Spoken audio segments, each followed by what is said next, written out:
Olá, colegas. Estamos aqui diretamente da Filadélfia, na cobertura do Congresso da American Heart Association para o grupo MD Health.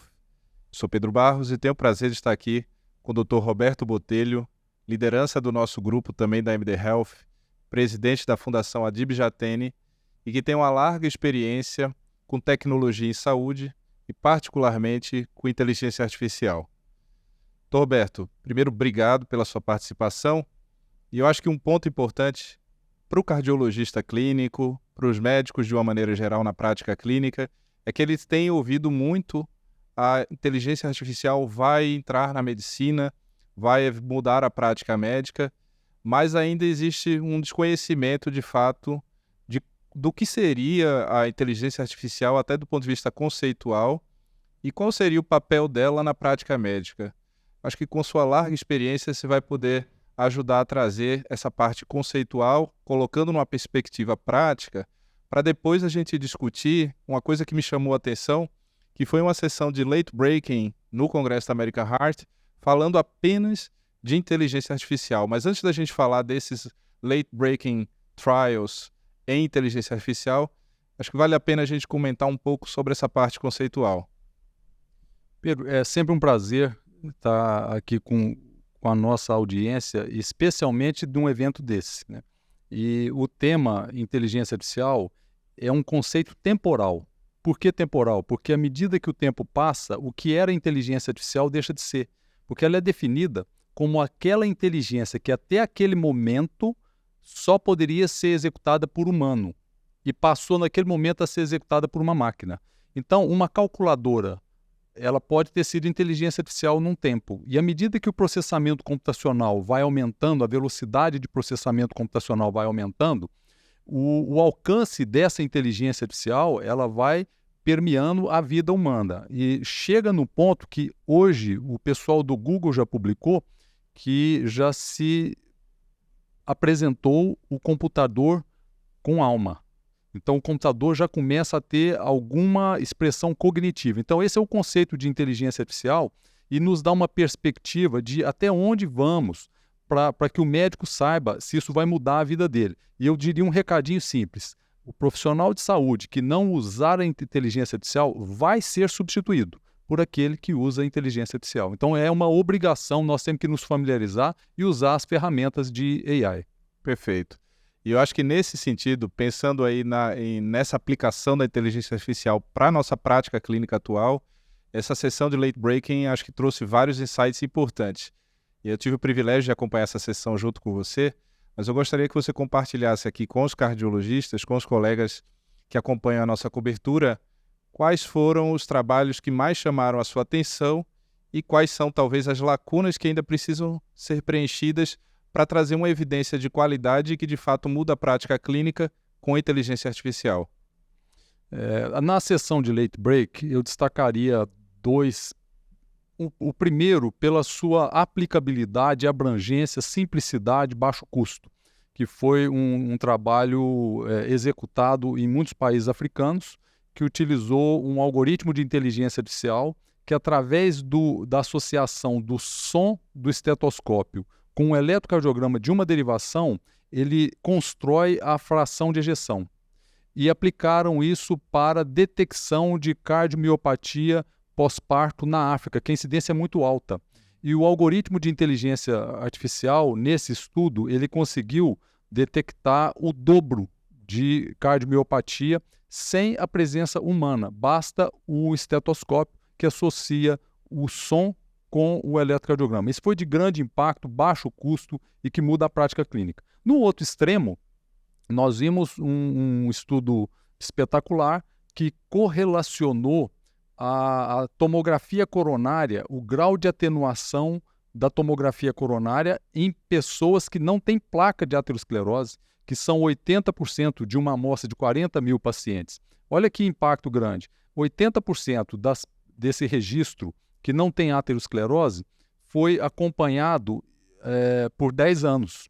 E o algoritmo conseguiu prever eventos de acordo com o score de atenuação de placa. Classificando em 4 quartis, o score 4 chegou a ter 20 vezes mais evento do que o score 1. Então, o algoritmo conseguiu detectar nas pessoas que não têm placa de aterosclerose o risco de evento futuro. E um achado muito importante, o risco de evento nessa pessoa que não tem placa foi maior do que naqueles 18% que tinham placa de aterosclerose. Por quê?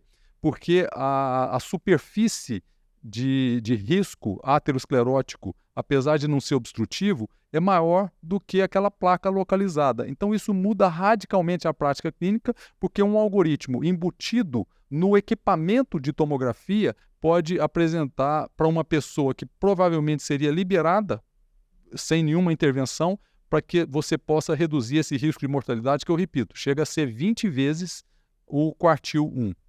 Perfeito. Eu acho que isso traz uma perspectiva realmente daquilo que a gente tem de dificuldade de tomar decisão na prática clínica, né? Normalmente você pega um paciente que tem uma angiotomografia, que não tem placa, que não tem nódulo calcificado, e você normalmente considera esse paciente como um paciente que não tem nenhuma necessidade de uma medida mais agressiva, mas a gente sabe que dentro daquele espectro existem grupos de maior risco que a gente não consegue enxergar. E aí a inteligência artificial vai nos ajudar a trazer essa informação. E para encerrar, Dr. Botelho, eu gostaria que você falasse um pouco sobre a sua própria experiência. Então, nesse sentido, por exemplo, um eletro de uma derivação apenas para predizer, por exemplo, infarto ou para outras aplicações, faz parte até de uma experiência pessoal sua. Eu gostaria que você pudesse compartilhar um pouco, porque eu acho que isso é muito interessante, porque é algo que está sendo apresentado agora, acho que você já faz há bastante tempo. Essa foi uma experiência muito rica. Nós publicamos no Journal of Interventional Cardiology, junto com Mike Gibson, o Samir Mehta, foi o desenvolvimento de um algoritmo de uma derivação de eletro. Nós testamos todas as derivações, mas nós testamos o algoritmo de D1, que pode ser embarcado no relógio, porque o pulso ele te dá D1, esses relógios, esses wearables, e nós testamos esse algoritmo e ele teve uma curva ROC de 0,85 para detecção de infarto com supra. E foi publicado no Journal, isso tem mais ou menos uns 5 anos que a gente desenvolveu. E dali derivaram-se outras aplicações de AI para o eletrocardiograma. Então já há hoje aplicações que detectam a fibrilação atrial no eletro em ritmo sinusal.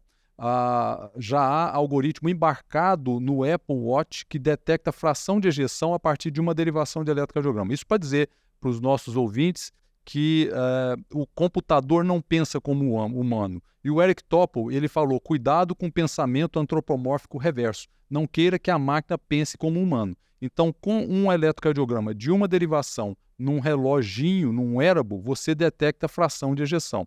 É muito disruptivo e a gente está nesse ambiente de pesquisa há muito tempo, fascinado com como ele pode mudar a prática clínica com alta capilaridade. E a gente diria que o Renato Lopes, ele publicou aqui no Break Late Clinical Trials um estudo que avaliou ocorrências de fibrilação de pouca duração em pacientes com device intracardíaco. Imagina se nós migrarmos para o wearable. Alguém vai ter que testar essa variável, alguém vai ter que dizer como que se impacta a prática clínica. Vamos anticoagular ou não? Vamos encaminhar essa pessoa para o hospital? Então, nós temos muito o que fazer. E eu acho que o grupo MD Health, com toda a sua estrutura de pesquisa, de geração de conhecimento, de validação desses algoritmos, ele vai poder contribuir muito para a nossa prática. Perfeito. Então, acho que a mensagem foi clara. Agradeço muito, Dr. Botelho, por compartilhar conosco, e é o papel realmente da MD Health, né? Não só através da pesquisa para gerar uma nova evidência, um conhecimento novo, avançar a ciência, compartilhar isso e trazer uma inovação que vai beneficiar a prática clínica, vai beneficiar o paciente, vai beneficiar o profissional de saúde. Espero que tenham gostado. Obrigado, Dr. Botelho, e até a próxima. Um prazer.